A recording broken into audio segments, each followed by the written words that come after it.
माझा सविनय जय भीम आणि सतरंगी आणि सबरंगी सलाम.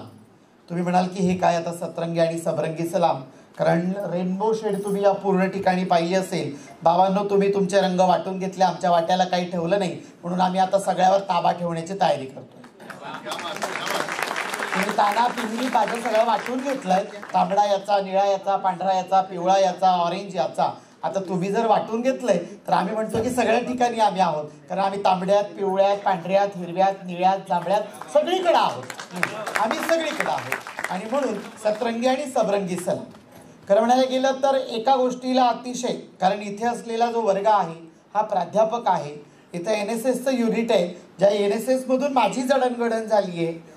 म्हणजे माझ्या प्रवासाच्या सुरुवातीला असलेले प्राध्यापक डॉक्टर SV जाधव सर, जे माझ्या महाविद्यालयामध्ये मी NSSला ॲडमिशन घेतल्यानंतर कार्यक्रम अधिकारी होते, त्यावेळी ॲज अ बॉय म्हणून माझं वावरणं असेल, पण माझ्या आतल्या बाईला समंजसपणे समजून घेत त्यांनी जे वळण दिलं माझ्या आयुष्याला, मग माझं शिक्षण असेल, माझं वागणं असेल, किंवा डायसवर विद्यापीठाचे कुलगुरू जे राज्यपालांचे प्रतिनिधी असतात त्यांच्यासोबत स्टेज शेअर करण्यासाठीच्या संधी उपलब्ध करण्यासाठीचं करेज निर्माण करणं असेल, हे सगळं करणारी माणसं मला NSSमधून भेटली. NSS युनिटचे माझे सहकारी मित्र असतील. या सगळ्यांना मी एकच गोष्ट म्हणेल की शब्द वारंवार वापरला जातोय, खास करून PhD रिसर्च वगैरे करणारी लोक असतील, तृतीयपंथी. पहिलं कोण रे बाबांनो? Who's first? काय ते ॲडवायझिंग इक्विलिटी हे की नाही? समानतेतून समतेकडच्या प्रवासामध्ये हु इज फर्स्ट? तृतीयपंथी. मग पहिलं कोण? पुरुष पहिला, बाई दुसरी, मी तिसरी, मग इक्विटी आणि इक्विलिटी मेली. आय एम नॉट मी तृतीयपंथी नाही, मी तिसरी नाही, मी तुमच्यातलीच आहे. हा, भले तुम्ही त्याच्यासाठी ट्रान्सजेंडर या शब्दाला ऑक्सफर्डने अधिकृत मराठी शब्द दिलेला आहे, पारलिंगी. माझ्या जन्मजात सामाजिक ओळखीला नाकारत माझ्या अंतरंगातल्या ओळखीसहित माझं अस्तित्व सिद्ध करणारी मी, पारलिंगी, ट्रान्सजेंडर. म्हणून पारलिंगी हा शब्द वापरा. ज्यांच्या थेसिसचा पहिला शब्द असेल ना तृतीयपंथी, गाईडला पत्र द्या RSC कमिटीला की असं असं आहे, त्याच्यामुळं तिथलं तृतीयपंथी काढून पारलिंगी वापरतो आहे. वापरू नका. समतेची लढाई आणि त्यातल्या त्यात भाषेतला बायसनेस ज्यावेळी आपण बाजूला करू, त्यावेळी सामाजिक पातळीवरची इक्विलिटी प्रस्थापित करण्यासाठीचा संघर्ष खऱ्या अर्थाने मोठा होईल. नाहीतर मग काय होईल की वरवर आहे की नाही, देव सकाळी नांदला आणि पंचामृताने आपण पवित्र झाल्याच्या फिलिंगमध्ये असतो. पंचामृताने कोणी पवित्र होत नाही, कारण तासाभराने त्याच्यात मरणाच्या बॅक्टेरिया असतात. हां, हे आपल्याला समजून घ्यावं लागेल. म्हणून मी म्हणेन की थर्ड जेंडर नाही, ट्रान्सजेंडर आय ॲक्सेप्ट इट. मी ट्रान्स आहे, थर्ड नाही. मी तृतीय नाही, मी पारलिंगी. म्हणून पारलिंगी हा शब्द आपण वापरूया. लिंग समानता, लैंगिक अभिव्यक्ती असेल, समता आणि समानता याच्याकडे जात असताना आपल्याला दोन पातळ्यांवर विचार करावा लागतो. कारण जगभरातल्या धर्मव्यवस्थेकडे, समाजव्यवस्थेकडे आपण जर पाहिलं तर आपल्या लक्षात येईल की जगभरातल्या धर्मांची उत्पत्ती ही ज्यांना ओठाच्या वर काळ्या भरगच्च मिशा येतात त्यांनी केली आहे, म्हणजे पुरुषांनी केली आहे. आणि पुरुष हे भयंकर डेंजर प्राणी आहे. सॉरी हां, मी असं नाही, मी लिंगभेद वगैरे करत नाही.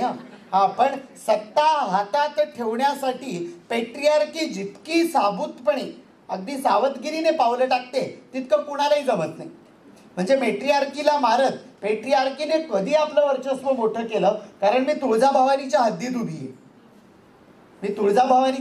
उभी आहे. तर एकेकाळी तुळजाईचं असलेलं पठार आणि कवड्यांवर होणारा व्यवहार, परडीनं आणि परसूनं दिलं जाणारं दान, वाण आणि समान वाटपाचं तंत्र हे कुठे बाजूला गेलं आणि सोन्याचं नाणं, तांब्याचं नाणं आलं आणि कुठे तुळजाई बाजूला पडली हे लक्षात आलं नाही. हे पेट्रियार्कीची चालाखी आहे. पेट्रियार्कीच्या चालाखीनं सांस्कृतिक दमनाची एक विशेष अशी परंपरा उभी केली. त्यामध्ये ज्या बायका आहेत, खास करून माझ्या फेमिनिस्ट बायकांना समजावून सांगते की ज्या फेमिनिस्ट मैत्रिणी आहेत ना, त्या भयंकर असतात.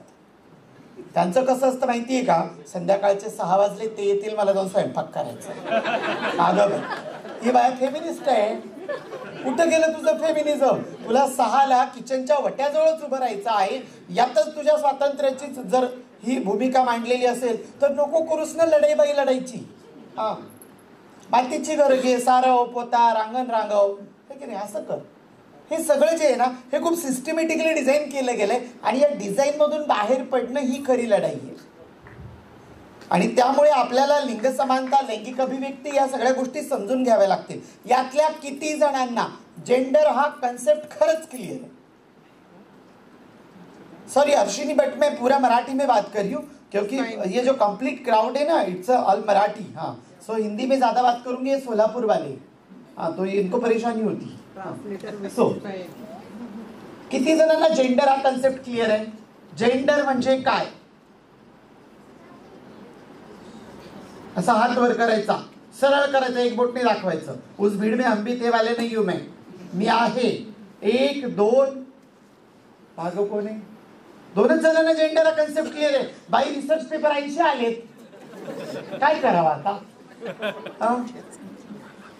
जेंडर हा कॉन्सेप्ट, सगळ्यात महत्वाची गोष्ट, सिमॉन म्हणते जशी बाई जन्माला घातली जात नाही, ती घडवली जाते. तसंच तुमच्यावर लादलेलं तुमचं लिंग, अर्थात तो तुमचा लिंगभाव आहे. आपल्याकडे पद्धत आहे, डॉक्टर केबिनच्या बाहेर येतो अंधारात, बधाई हो बेटा हुआ है, बधाई हो बेटी हुई आहे. मी म्हणते काही गरज नाहीये, ठरवू द्या वयाच्या 14व्या 15व्या वर्षी त्याच्या शरीरामध्ये असलेली जी जनुकीय रचना आहे, त्या जनुकीय रचनेच्या ऍक्टिव्हेशन मोड नंतर कळायला लागतं की होज आय एम, मला कळतंय ना मी काय आहे. तर मग त्यावेळी त्याला सेल्फ डिक्लेरेशन करू द्या. बाबांनो, तुम्ही ज्यावेळी लागता तर त्यावेळी, म्हणजे दी सेकंड सेक्स मध्ये सिमॉन म्हणते, आणि त्यावर आमच्या मैत्रीण कमला बसीने, ज्या आमच्यात आता नाही आहेत, कमला बसीन म्हणायच्या की आमच्याकडे छोटे छोटे निकष है कि खड़ा होकर यूरिनरी डिस्पोजल किसने करना है, लड़के ने, और बैठकर किसने करना है, लड़की ने. यहाँ से हम तय करने लग जाते हैं कि ये किस जेंडर से डिसाइड है. भाई एक अरे बाबा, एक नैसर्गिक क्रिया आहे, उभ्याने असो की बसून असो, ती कुणीही करू शकतं. पण हे सगळंच्या सगळं लादण्याची जी प्रक्रिया आहे, ती लादण्याची प्रक्रिया, यातून आपल्याला बाहेर पडावं लागेल. आणि म्हणून जेंडर हा कन्सेप्ट आपल्याला क्लिअर करावा लागेल की जन्मतः कुणीही स्त्री नसतो, कुणीही पुरुष नसतो. तुमच्या शरीराला असलेलं विशेष जननेंद्रिय हे तुमची लिंग धारणा ठरवू शकत नाही. कारण मगाशीच आपण आपल्या एका मानसशास्त्रातल्या मैत्रिणींनी पेपर प्रेझेंट केला, त्यावेळी तिने सांगितलं की तुमच्या मेंदूच्या डाव्या बाजूला ग्लेडिल ग्रंथीमध्ये केमिकल लोचा होतो आणि केमिकल लोचा डिसाईड करतो. माझ्या भाषेत केमिकल लोचा, सॉरी टू से, इथे मानसशास्त्राच्या प्राध्यापक बसलाय, मी मानसशास्त्रवाली नाही, मी मराठीवाली आहे की नाही. त्यामुळे केमिकल लोचा डिसाईड करतो आणि मग तुमचं ते जेंडर वगैरे सगळं क्लिअर व्हायला सुरुवात होते. त्यामुळे आपल्याला ही जेंडर ही कन्सेप्ट आपल्या जगण्यात, व्यवहारात समजून घ्यावी लागेल. आपल्याकडे ना हलकं वागणारा, हलकं, मी सॉफ्टली आणि जेंटली वागणारा पुरुष म्हणते, मी बाईला पुरुष म्हणत नाही. बाईनी असंच वागावं असं नाहीये, बाई देखील रांगडी असू शकते. आम्ही पुण्यश्लोक अहिल्यादेवी होळकरांच्या नावाने असलेल्या विद्यापीठामध्ये बसलेलो आहोत, है की नाही. बाई देखील रांगडी असू शकते, मर्दानी नाही. रांगडी, मर्दानी नाही. मर्दानी म्हटलं की परत पेट्रियार्की, की गडी असतो असा म्हणून गड्यासारखी. मर्दानी म्हटलं म्हणजे काय होतं, मग परत पेट्रियार्की, की मर्द असा असतो, बाई त्याचं अनुकरण करते म्हणून मर्दानी. मर्दानी नाही, रांगडी. रांगडं असणं हा शरीराचा गुणधर्म आहे. आणि त्यामुळे रांगडं असणं, जसं बाई असू शकते तसा पुरुषही एखादा सॉफ्ट आणि जेंटल असू शकतो. तो हलकेच हवेत हात असा फिरवू शकतो. त्याला बोलताना असं असं करायची सवय असते. पण आपल्याकडे लागलीच काय, पाहिलं का, बायलेच आहे, पाहिलं का, हेमल्या, तुमच्याकडचा शब्द आहे हेमल्या, बुळ्या, है की नाही. अजून एक शब्द तुमच्याकडे मला आठवत नाही, माझा मित्र आहे कोल्हापूरचा, तो वापरतो, सातत्याने बोलत असतो पोरांच्या बाबतीमध्ये. हेमल्या, बुळ्या, चंगण्या, बायल्या, रांड्या, गुड, मामू, रिवर्स, छक्का, हा, असले खूप गोड गोड शब्द वापरतात. पुरुषांच्या तोंडावर असलं दणकून हसू आलंय की यांनी 1000 वेळा वापरलेले असतील यांच्या मित्रांसाठी.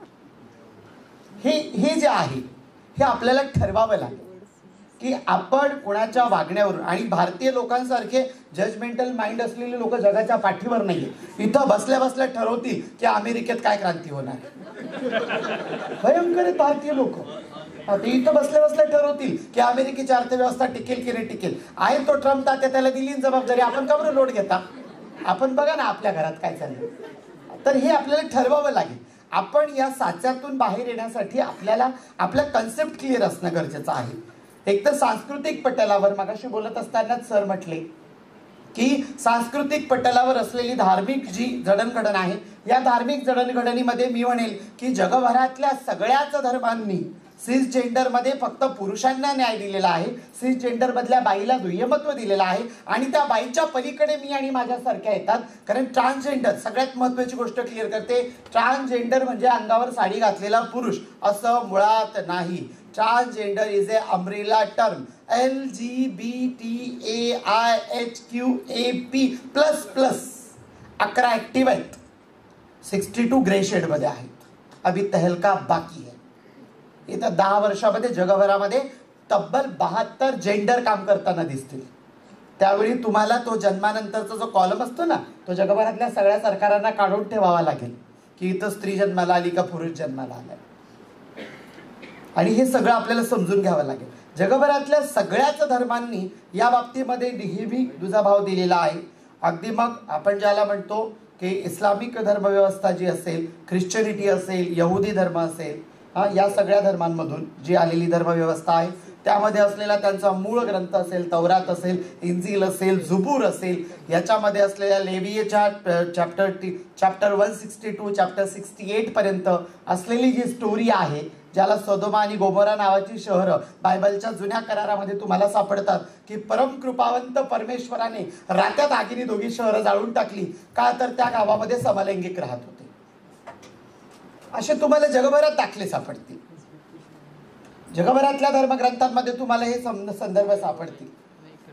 मग ते कुराण असो, मग ते बायबल असो, मग तुमच्याकडे असलेल्या वेदांच्या संहिता असतील. वेदांच्या संहितांपैकी फक्त श्री सूक्त आणि पुरुष सूक्त जर बारकाईने वाचलं तर पुरुष सूक्ताच्या 6व्या श्लोकामध्ये तुम्हाला तृतीय प्रकृती कोवाहनरा किन्नरोसरा अशा पद्धतीचा उल्लेख सापडतो. त्याच पद्धतीचा श्री सूक्तामध्ये असलेला जसा 4था श्लोक आहे त्याच्यामध्ये तुम्हाला याचे संदर्भ सापडतील. महाभारत काळामध्ये अर्जुनाचं बायोसेक्च्युअलिटीचं त्याचं डिस्पोरिया क्लिअर न होता त्याचं बृहन्नडा म्हणून राहणं सापडणं असेल, किंवा मग कृष्णाचं अर्ध्या रात्री मोहिनी रूप घेऊन फिरणं असेल, विष्णूचा मोहिनी अवतार असेल, ही प्रकृती आहे.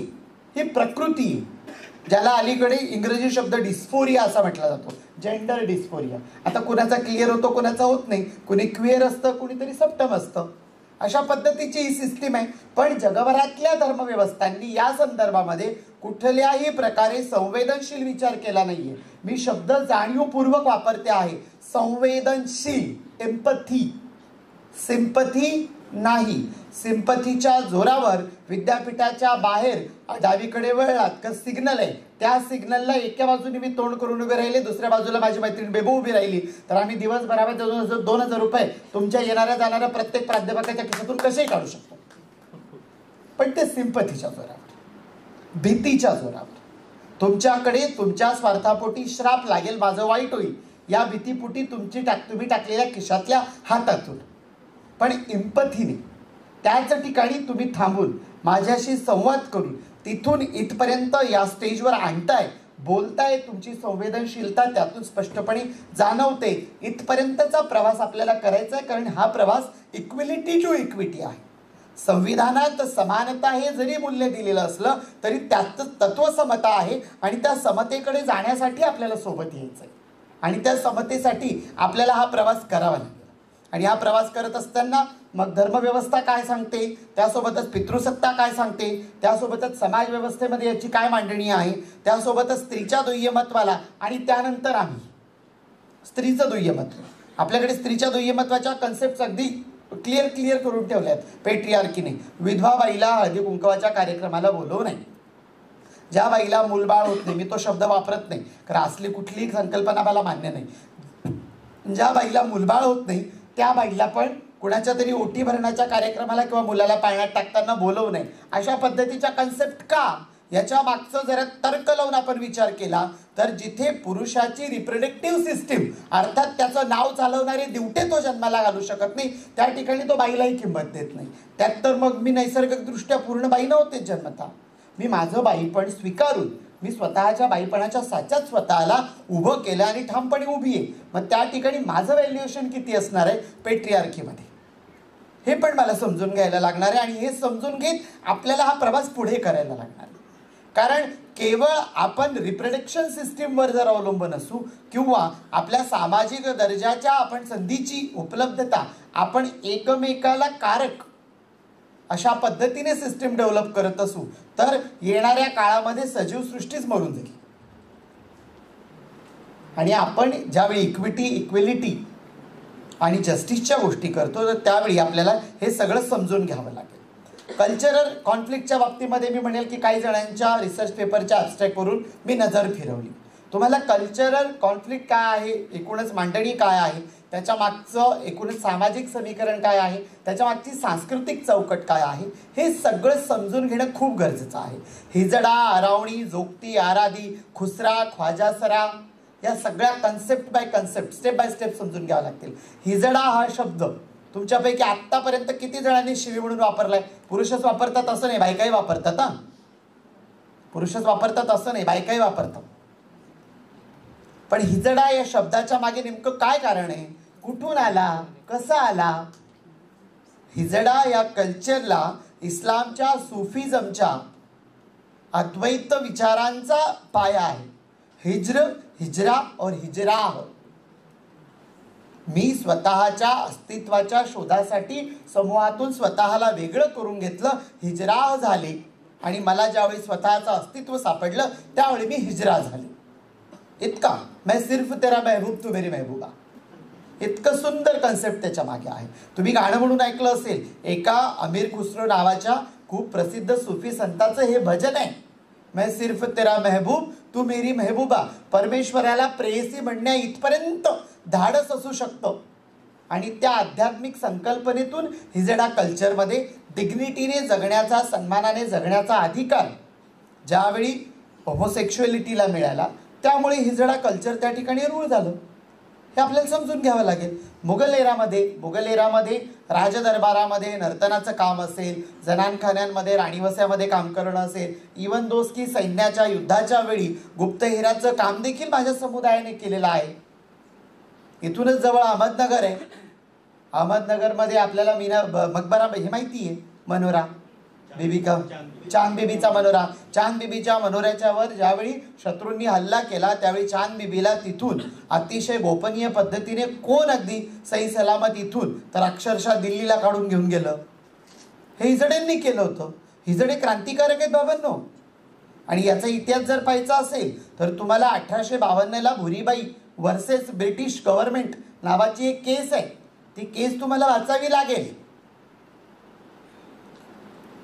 अशा अनेक गोष्टी आहेत. फक्त काय आहे की इथे लिहित असताना पेट्रियार्किक सिस्टीमने पुरुषांच्या अंगाने सगळ्या व्यवस्थांची रचना करत असताना इतिहासामध्ये पुरुष अग्रेसर, बाई दुय्यम आणि मग त्याच्यानंतर असलेले किस गिनती में ठेवले तर ठेवले हिशोबात, नाही ठेवले हिशोबात, अशा पद्धतीची सिस्टीम डेव्हलप केलेली आहे. त्याच्यामुळे आपल्याला ही संस्कृती पण समजून घ्यावी लागेल. ही सगळं माझं कल्चर आहे, माझी आयडेंटिटी आहे.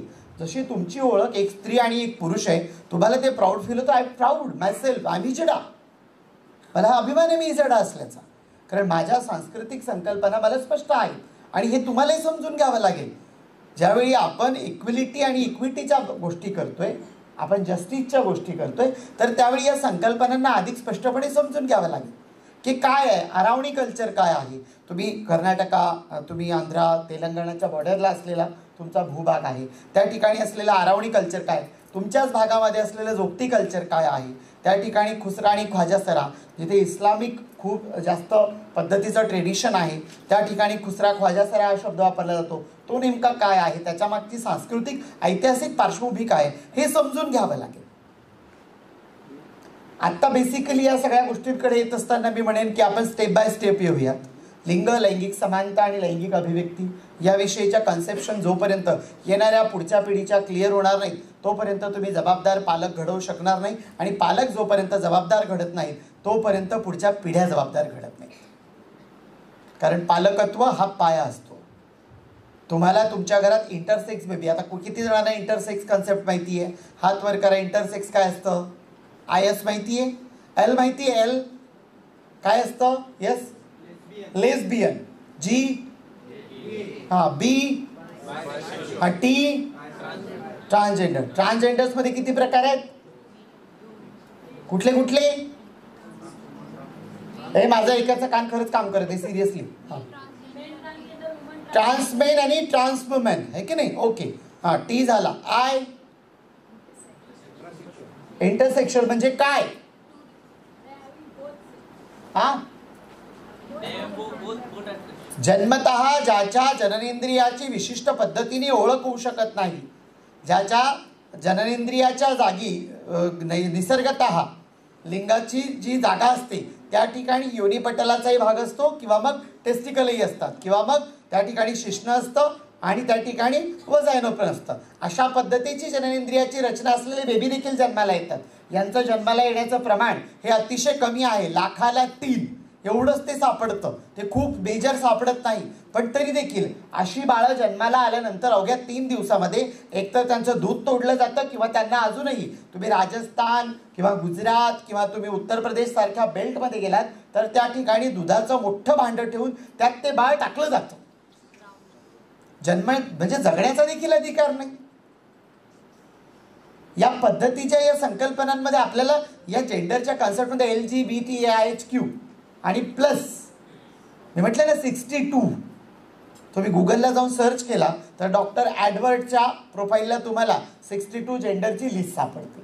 तर हे आपल्याला समजून घ्यावं लागणार आहे. कन्सेप्शनली जोपर्यंत क्लिअर होणार नाही तोपर्यंत आपण पुढे काय करायचं हे आपल्याला लक्षात येणार नाही. आता राहिलं की इथे चर्चा करत असताना नालसा जजमेंट आलं 2014ला. नाज फाउंडेशनने 2001ला पिटिशन दाखल केलं. 2002ला त्याच्यावर एक कमिटी गठीत करण्यात आली.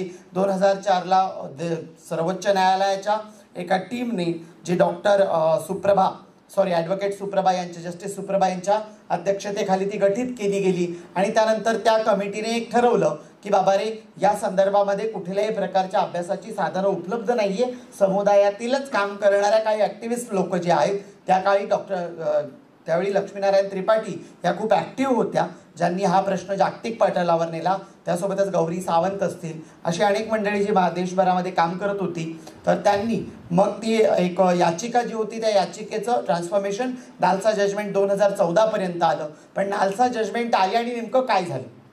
नालसा आल्यानंतर काय तीर मारली गेली. काही झालेलं नाही. काहीही झालेलं नाहीये. मी तुम्हाला पेपर दाखवू शकते. मी गव्हर्नमेंट ऑफ महाराष्ट्राच्या ट्रान्सजेंडर वेलफेअर बोर्डाचे मेंबर आहे. काल सान्विताई आल्या होत्या त्याही होत्या.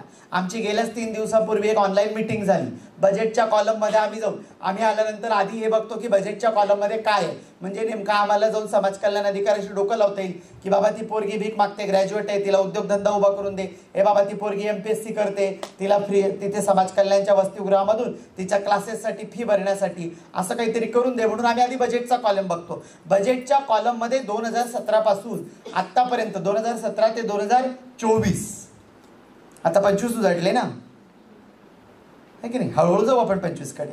तर दरवेळी त्या कॉलममध्ये फक्त काय येतं 0. फक्त 0 येतं.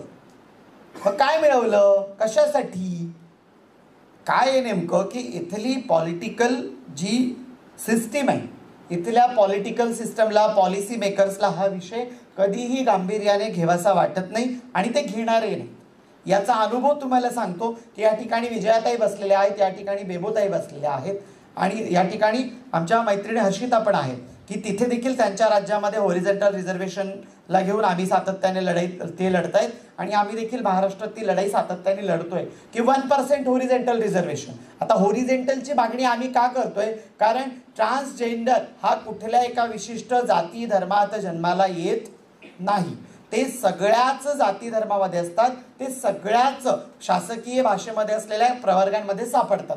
त्यामुळे त्यांच्यासाठी 1% आरक्षणाची तरतूद केली गेली तर शिकणाऱ्या मुली नोकरीसाठी त्या ठिकाणी तयार होतील. त्यांना शासकीय योजनांच्या लाभार्थी याद्यांमध्ये टाकता येईल. पण यासाठी संवेदनशीलतेने घ्यायला राजकीय व्यवस्थेकडे प्रचंड अनास्था आहे. पक्ष कुठला असेल डझंट मॅटर. पक्षीय राजकारण हा माझ्यासाठी समुदायाची भूमिका मांडत असताना कधीही महत्त्वाचा राहत नाही. मी समुदायाचे प्रतिनिधित्व म्हणून ही भूमिका मांडते आणि त्या ठिकाणी सत्ताधारी कोण आहे मग तो कोणी असो तो आपला परका मला माहीत नाही त्याच्याशी भांडलं पाहिजे. आम्ही आमरण उपोषणापासून सातत्याने 3 वेळा आंदोलनं केली पण या विषयाकडे कोणी गांभीर्याने बघत नाही. त्यात आहे सगळ्यात महत्त्वाची गोष्ट अपेक्षा असते की इथला जो चळवळीतला पुरोगामी म्हणवणारा जो स्वतःला शिवफुले शाहू आंबेडकरी म्हणवतो जो परिवर्तनवादी विचार करणारा म्हणतो, असा घटकही यावेळी समर्थनार्थ पुढे येत नाही. आम्हाला होप्स असतात की या महाराष्ट्रात 1, 2, 3 नव्हे तर महाराष्ट्रात तब्बल 2.5 लाख प्राध्यापक आहेत. 2.5 लाख प्राध्यापक आहेत या राज्यामध्ये. म्हणजे जो प्राध्यापकाचा कॅटेगरीचा वर्ग आहे ना, 1.85 पासून सुरू होणारा परमनंट वाली गँग आहे की नाही, हा परमनंट वाली गँग, असे 2.5 लाख आहेत. या 2.5 लाखांनी जरी नैतिक भूमिका घेत राज्याच्या मुख्यमंत्र्यांना एक पत्र लिहिलं 4 ओळीचं, तर त्या ठिकाणी इंटेलेक्च्युअल शिकलेला वर्ग आणि त्यातल्या त्यात प्राध्यापक वर्ग आमच्यावर नैतिक दबाव आणतोय, म्हणून तिथे तरी ती भूमिका मान्य होईल. पण असं करताना ना चळवळकी लोक दिसत ना चाकरमानी दिसत. त्या ठिकाणी आम्ही लढतोय, मी लढत राहील. लढणं माझा वसा आहे, कारण मी माझ्या आदर्शांना ज्या पद्धतीने बघते, माझ्या आदर्श लढणारे होते. अगदी इथे तुमच्या तुळजापूरच्या कडेपठारावर उभी असलेली तुळजाई, कोल्हापुरात असलेली अंबालक्ष्मी, आणि मग तिथे सप्तशृंगीला उभी असलेली गवळ्याची पोर, या ज्या सगळ्या मातृसंस्थेतल्या मातृका होत्या ना, या सगळ्या लढणाऱ्या आणि भिडणाऱ्या बाया होत्या. त्या लढणाऱ्या भिडणाऱ्या बायांचा वसा अहिल्यादेवींनी पण चालवता आणि त्या वसातूनच मी पुढे चालत येते. त्याच्यामुळे लढणं भिडणं माझ्या रक्तात आहे. मी भिडत राहील, लढत राहील आणि माझ्या समुदायाच्या न्यायाची भूमिका सातत्याने मांडत राहील. आपल्याला हे सगळं समजून घ्यावं लागेल. त्याच्यामुळे नालसा आलं, ट्रान्सजेंडर ॲक्ट आला, ट्रान्सजेंडर ॲक्ट आल्यानंतर काय बदल झाले, काहीही झालेलं नाही आहे. हे बघा, तुम्हाला सगळ्यांना गोड गुलाबी स्वप्न पडत असतील, कारण तुम्ही सिसजेंडर आहात. मी जेंडर लादत नाही आहे. बरं, याच्या एखाद्याला कोणाला डिस्पोरिया क्लिअर नसेल तर सॉरी टू से, तुमचा डिस्पोरिया क्लिअर झाला की हम साथ में आहे. बट मी जेंडर लादत नाही आहे. पण आहे की नाही, त्यांना तुम्हाला गुलाबी स्वप्न पडत असतील. आम्हाला स्वप्नही गुलाबी पडत नाही.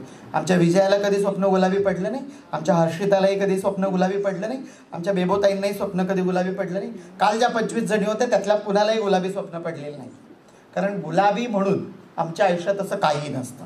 अस्तित्वाच्या संघर्षापासून सामाजिक संघर्षापर्यंत सगळी जी काही लढाई असते ती स्वतःच्या बळावर लढायची असते. आणि ही लढत असताना, उभं राहत असताना कोण सोबतीला असेल आणि कोण नसेल याची शाश्वती देता येत नाही. आणि या सगळ्या लढाईमध्ये पुढे जात असताना या सगळ्या गोष्टींना समजून घेत मी रिक्वेस्ट करेन की ज्या पद्धतीचा आपण FCTCचा प्लॅन मांडलेला आहे, या FCTCच्या प्लॅनमध्ये मी म्हणेल की समाज व्यवस्था, शिक्षण असेल, रोजगार असेल, या सगळ्या गोष्टींना आपण फोकस ठेवावं. काही गोष्टींना शॉर्ट टर्म करत आपण आपल्या पातळीवर समुदायातल्या मैत्रिणी इतक्या होपफुल नाही आहेत, कारण आतापर्यंतचे अनुभव खूप वाईट आहेत. कारण डेटा कलेक्टिव्ह गँगला तर आम्हाला प्रचंड भीती वाटते. डेटा कलेक्टिव्ह नावाची एक गँग आहे जी डॉक्टरेट करत राहते, आहे की नाही. या डेटा कलेक्टिव्ह गँगची आम्हाला खूप भीती आहे. बरं, कारण येताना हातात एखादी साडी आणतील, ताई तुम्ही किती छान बोलता, ताई तुमचं नॉलेज, सल्यूट आहे ताई तुम्हाला, सल्यूट, असं सगळं काहीतरी मस्तपैकी फोनवर बोलायचं 2 वेळा. आपल्यालाही विचार जाऊ दे बोलते, आहे की नाही, करत असेल काहीतरी, म्हणून मग येणार, बोलणार. डेटा कलेक्टिव्ह बाबाच्या थेसिसमध्ये सगळ्यात शेवटी ॲब्स्ट्रॅक्ट नावाचा एक पार्ट असतो ना, आहे की नाही. सगळ्यात शेवटी जी 12, 15, 20, 25 पानं आपापल्या थेसिसनुसार, कारण माझं थेसिस अजून फक्त 3 चॅप्टर बाकी आहे तरी 700 पानाचं झालं आहे. माझं अजूनही म्हणजे 3 चॅप्टर बाकी आहेत तरी 700 पानात झाले. तुमचं जेवढं असेल तेवढं, पण त्याच्यात ॲब्स्ट्रॅक्टची जी पानं येतात ना, त्या ॲब्स्ट्रॅक्टची पानं सूचना आणि शिफारसी म्हणून लिहिलेली असतात तुम्ही. तर त्या सूचना शिफारशीला ना एक छान कव्हरिंग लेटर करा. ज्या गाईडच्या हाताखाली तुम्ही PhD केली आहे किंवा ज्या विद्यापीठातून केली तिथल्या कुलगुरूंना देखील त्याच्यावर रिकमेंडेशन लेटर द्यायला लावा आणि राज्याच्या मुख्यमंत्र्यांकडे, सामाजिक न्याय मंत्र्यांकडे द्या. तुमच्या या सूचना पॉलिसी मेकिंगसाठी खूप महत्त्वाच्या आहेत. त्याचं इम्प्लिमेंटेशन होणं गरजेचं आहे. नाहीतर मग डॉक्टरेट केली आणि मग त्याच्या 3 प्रती, एक तुमच्या त्या गाईडकडं एक घरी पडलेली असते, बाबा 4 वर्ष ठेवतो, 5व्या वर्षी रद्दीत देतो. तुमच्या घरी एक रॅकला पडलेली असते, विद्यापीठाच्या गॅलरीत एक पडलेली असते. याच्या पलीकडे ते जर काही उपयोगाला होत नसेल तर त्या ज्ञानाला अर्थ नाही आहे.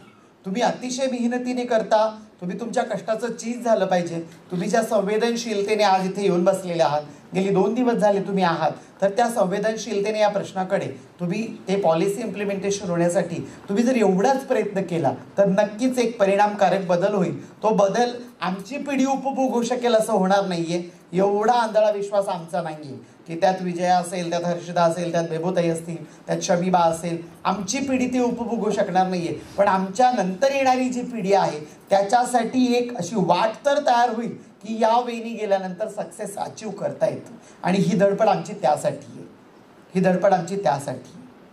आपल्याला हे समजून घ्यावं लागेल. इथे लिंग समानता असेल, इथली लैंगिक विषमतेची लढाई असेल, इथल्या समलैंगिकांची आणि इथल्या पारलिंगींची लढाई असेल, हे प्रश्न आपल्याला संवेदनशीलतेने समजून घ्यावे लागतील. नाहीतर वरवर ढोबळमानाने समजून घेणं पुन्हा एकदा तेच चक्र उभं राहणार आहे की तुम्ही एवढं सगळं करणार आहात, पण माझ्या येणाऱ्या पुढच्या पिढीला सिग्नल, बाजार, रस्त्यावरच्या कॉर्नरला उभं राहणं, रात्री अंधार पडल्यानंतर प्रॉस्टिक्युशन करणं, हेच करावं लागणार. आणि हेच जर करावं लागणार असेल तर कशाला एवढे उठाठेव, तुम्हीही करू नका, आम्हीही करत नाही. बदल घडवायचे असतील तर परिणामकारक बदल, ज्या परिणामकारक बदलातून खऱ्या अर्थानं इक्विलिटी टू इक्विटीकडे जाऊया, जस्टिसकडे जाऊया. न्याय हा सगळ्यांना समान असावा, न्यायाची वाटण ही समान असावी. त्याच्यामुळे आपण सगळेच्या सगळे मिळून हा प्रवास सोबतीने करू. आणि यापुढे आपणही लक्षात ठेवू की रस्त्याने जाताना माझी कुठली, मी असं नाही म्हणत की तुम्ही रस्त्याने असणाऱ्या माझ्या आताच्या बहिणीत त्यांना 10 रुपये देणं बंद करा. तुम्ही असं केलं तर मग खायचे वांदे होतील बाबांना. कारण अजूनही तुमच्याकडे असलेल्या समाज व्यवस्थेमध्ये, राजकीय व्यवस्थेमध्ये आणि प्रशासकीय व्यवस्थेमध्ये आमच्यासाठी पर्यायी साधनं नाही आहेत. ती पर्यायी साधनं जोपर्यंत उपलब्ध होत नाहीत तोपर्यंत माझी टाळी हीच माझी पोळी असणार, माझी टाळी हीच माझी पोळी असणार आहे. पोळी हिसकावून घेण्याचा जर तुम्ही प्रयत्न करत असाल तर त्या ठिकाणी मग तुम्हाला परत त्या उद्रेकाला सामोरं जावं लागेल. आणि मग त्या ठिकाणी तुम्ही म्हणतात की हे जडे बिभत्स असतात. ते बिभत्स होण्यामागची जी मानसिकता आहे, मग अशीच आमच्या एका मैत्रिणीने म्हटलं की खूप जास्त ॲडिक्शन असतं, तंबाखू असेल, ड्रग्स असेल, स्मोकिंग असेल, होणार आहे. तुम्ही तुमच्या घरातल्या सगळ्या प्रिय व्यक्तींपासून कुठल्याही प्रकारचा संपर्क न ठेवता केवळ 10 दिवस राहून दाखवा, फक्त 10 दिवस. तुमचा कोणाशी संपर्क नाहीये. जी तुमच्या जीवाभावाची माणसं आहेत, जी तुमच्या आतड्या कातड्याची माणसं आहेत, जी पाठची आणि पोटची आहेत, अशांपासून कुठलाही संपर्क न ठेवता 10 दिवस राहून दाखवा. तुम्हाला 11व्या दिवशी ना काउन्सिलरची गरज पडेल. आमच्यासाठी काउन्सिलर नावाची व्यवस्था पण नाही, कारण आम्हाला माहीतच नाही की अशा पद्धतीने काहीतरी काउन्सिलिंग केलं जातं आणि असं काही असतं. मग आम्ही आमची काउन्सिलिंग करण्यासाठी ना ती जी असलेली सिस्टीम आहे ना ती वापरून घेतो. मग हे सगळं आपल्याला जर बदलायचं असेल तर त्या ठिकाणी आपल्याला त्याच्यामध्ये आपली प्रत्यक्ष सहभागिता नावाचा एक प्रकार आहे. म्हणजे अप्रत्यक्ष सहभागिता आणि प्रत्यक्ष सहभागिता. जशी ही कॉन्फरन्स यशस्वी होण्यासाठी अप्रत्यक्ष असे अनेक जणांची सहभागिता आहे, त्यात प्रत्यक्ष सहभागिता म्हणून अनेक जणांची सहभागिता आहे. त्याशिवाय ते सक्सेस अचीव करता येणार नाही.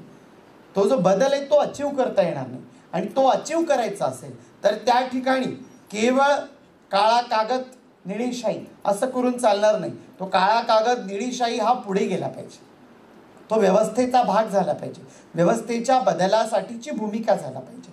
असं ज्यावेळी होईल त्यावेळी खऱ्या अर्थाने या सगळ्या गोष्टी परिणामकारक होतील. आणि आपल्याला पुढच्या पिढ्या जगवायच्या आहेत का मारायच्या आहेत?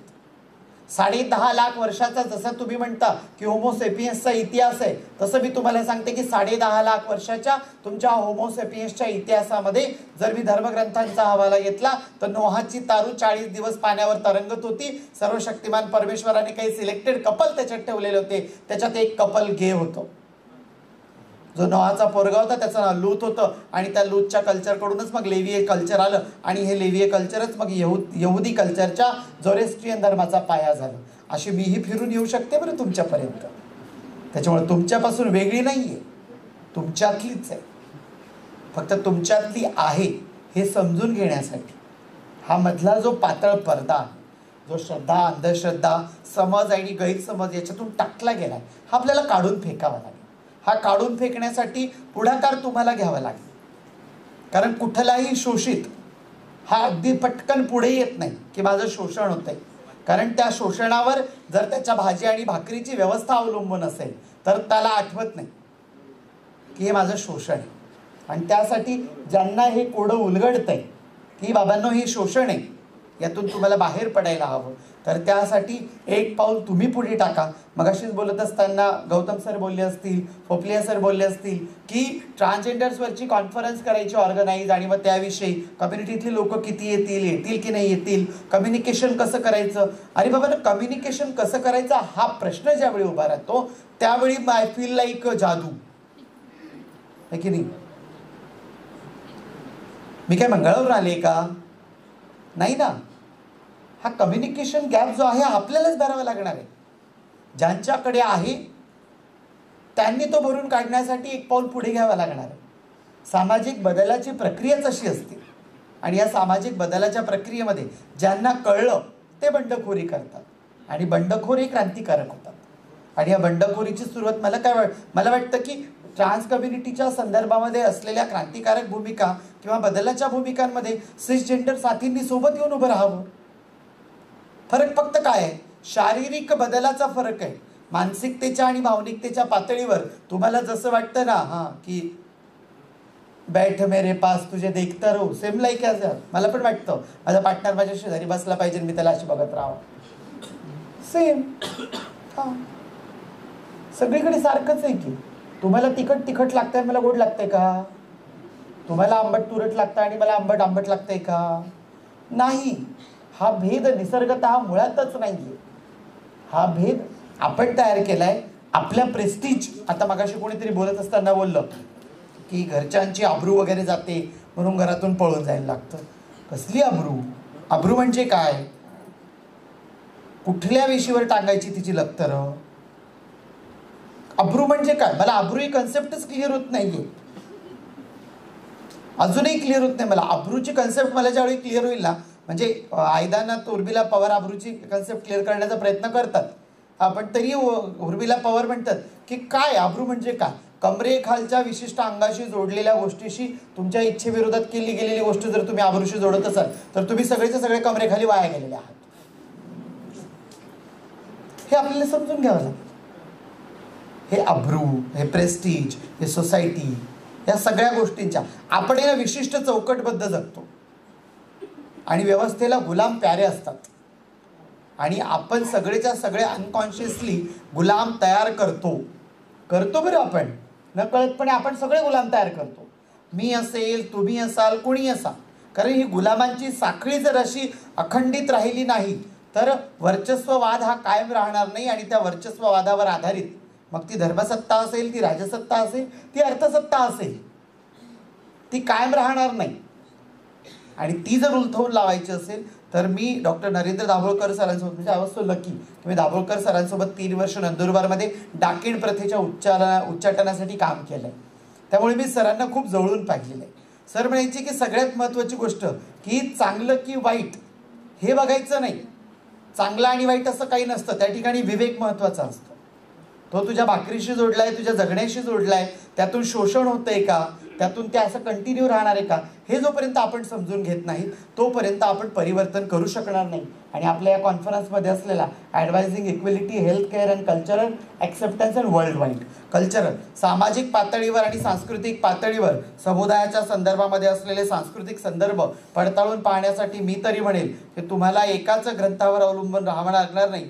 1852 साली सुरू झालेली ही चळवळ ट्रान्सजेंडर मुवमेंट. मी कमला बसींची थांबते बोलण्यापूर्वी, बोलताना झालं की थांबेन आता. महिला हिंसा मुक्ती परिषदेला नाशिकमध्ये यशवंतराव चव्हाण मुक्त विद्यापीठामध्ये मी आणि कमलाजी आम्ही स्टेज शेअर करत होतो. त्यावेळी सगळ्या फेमिनिस्ट बायका फेमिनिझमवर अगदी जाडजूड भाषणं ठोकत होत्या, आणि हे सगळं करत असताना कमलाजी माझ्यासोबतच होत्या. मी कमलाजींना म्हटलं, कमलाजी आपका फेमिनिझम है ना बहुत कच्ची मट्टी से बना हुआ है. कमलाजी मला म्हटले की कमलाजी शबीबा, आय वॉज शॉक मेरी अभी, कारण कमलाजी ह्या फेमिनिझममध्ये आपण ज्याला म्हणतो ना की मास्टर्स असतात, एक्सपर्टीज असतात, तशा एक्सपर्टीज होत्या देशभरातल्या. त्यांच्याविषयी आम्हालाही प्रचंड आदर आहे अजूनही. आणि त्यावेळी त्या म्हटलं की शबीबा ऐसा क्यों? मैंने बोला कि कमलाजी आपके फेमिनिज्म की जो व्याख्या है उसमें आप बायबॉर्न जिसको वजाइना होता है ना उसको ही आप औरत मानते हो. आप मुझे अभी भी औरत स्वीकारने के लिए तैयार नहीं हो. मैं जबकि चिल्ला चिल्ला के कह रही हूँ कि आई एम ए विमेन, तो आपके ढांचे में औरत होने के लिए मुझे क्या करना पड़ेगा? कि मर्दों की गुलामी करनी पड़ेगी, या फिर मुझे उसी तरी से चूल्हा चौका, नाहीतर मग मराठीत एक म्हणे सातच्या आत घरात, या सिस्टम इस सिस्टम से मुझे जीना पड़ेगा।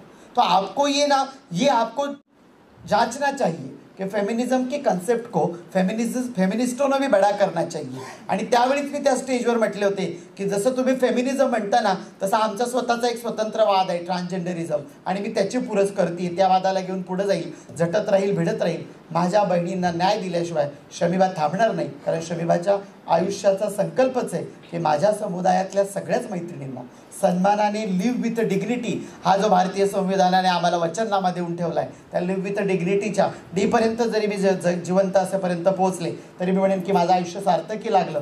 पुनर्जन्म वगैरे बघू, पुढच्या जन्मात मला कम्प्लिटली असं वेगळंच काहीतरी जन्माला यायचं आहे, हां तर ते बघूया, आपण ते सगळं ठरवू आपण काय असेल, हां है की नाही, हां कारण तो मास्टर प्लॅन माझा रेडी आहे, तुमच्यासोबत नाही शेअर करणार उगाच कारण नसताना।